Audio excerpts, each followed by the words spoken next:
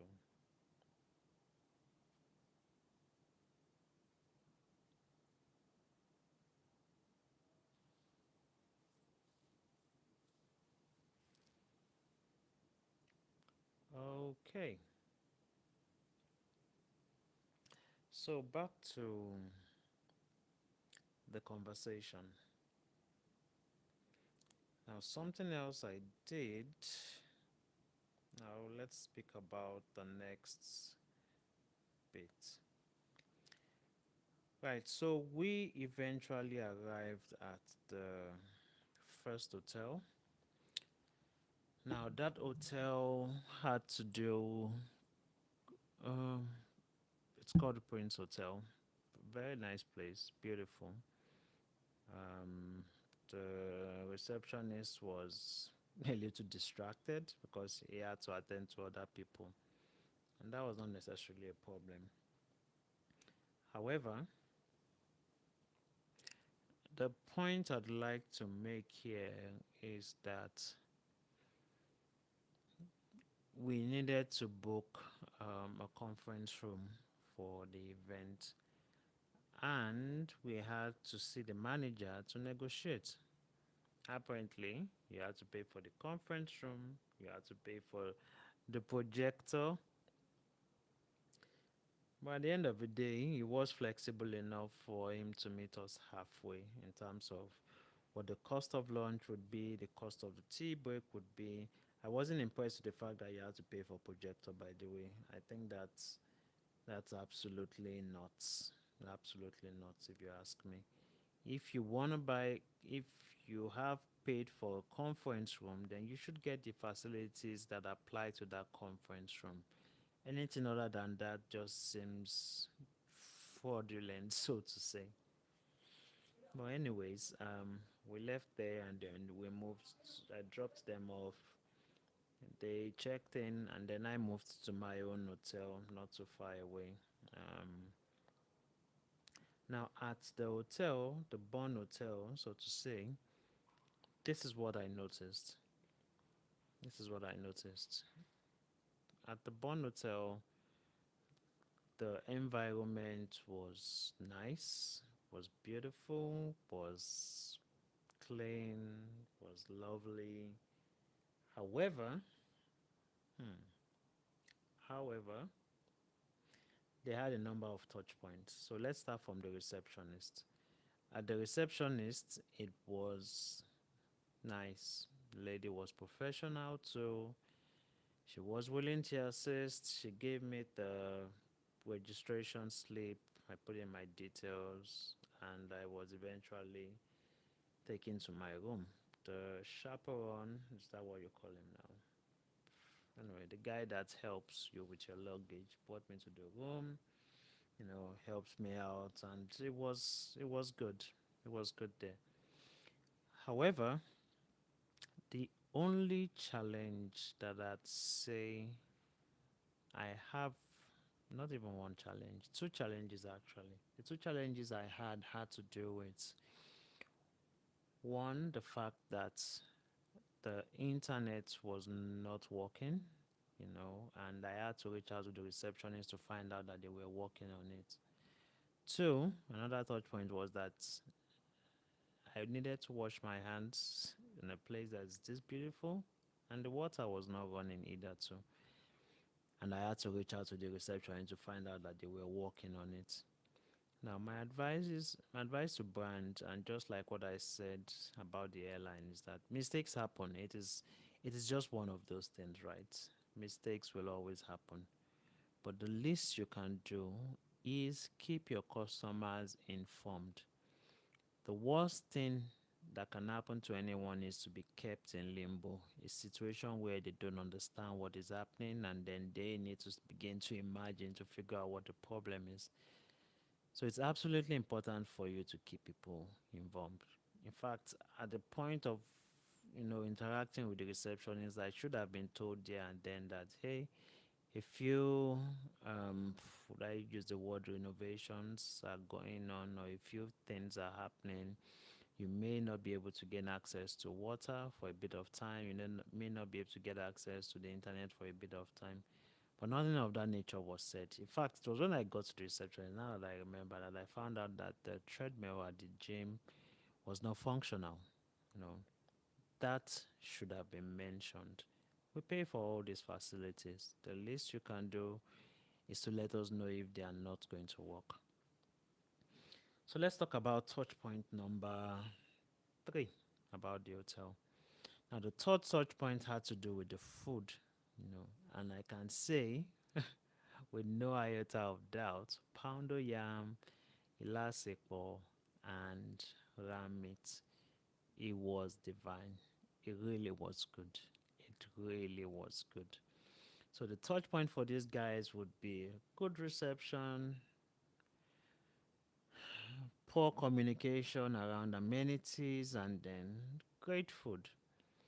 So would I recommend this hotel to someone else? I think I'd say yes, because you rarely see places in Nigeria, or maybe even in the world, that have their act together, especially in Nigeria. So for a four-star hotel, uh, it was okay, but it could definitely be better. I intend to leave some reviews on Google later on, by the way. I intend to leave some reviews on Google, by the way.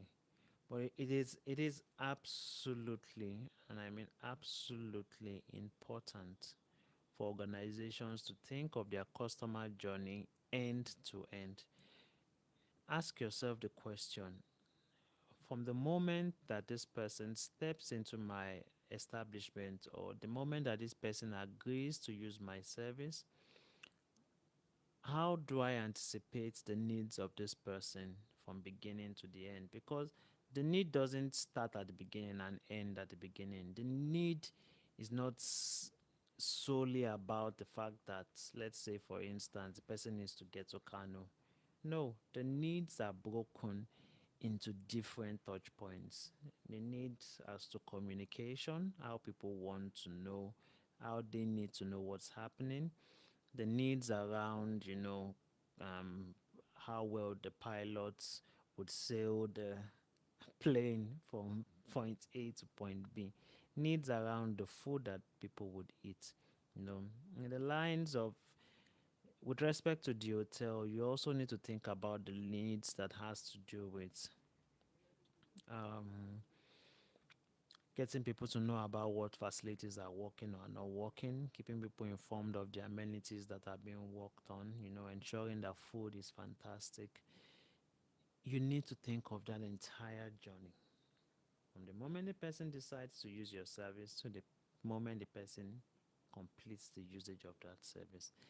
That is what the customer experience journey is. And every customer is different. So you can't say you are going to focus on one particular touch point and just say that yes, our receptionist should be professional all the time.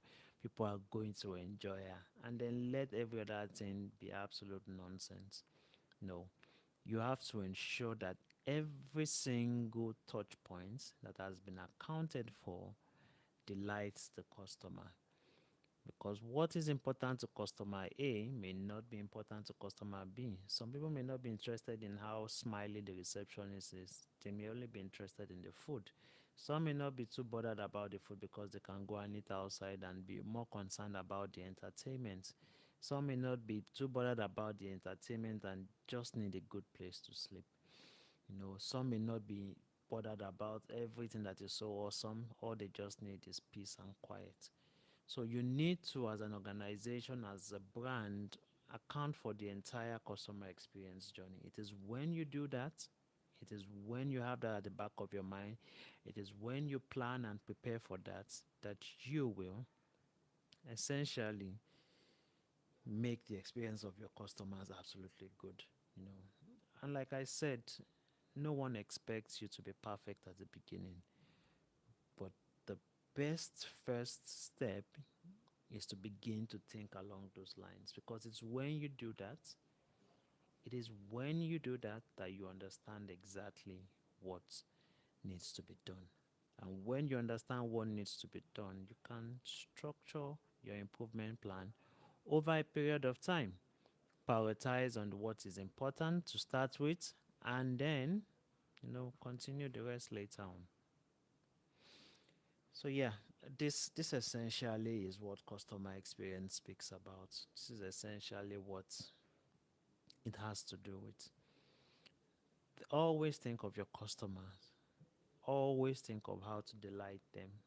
Always put in place those techniques, those things that need to be done to make sure that they enjoy the service that is being rendered to them.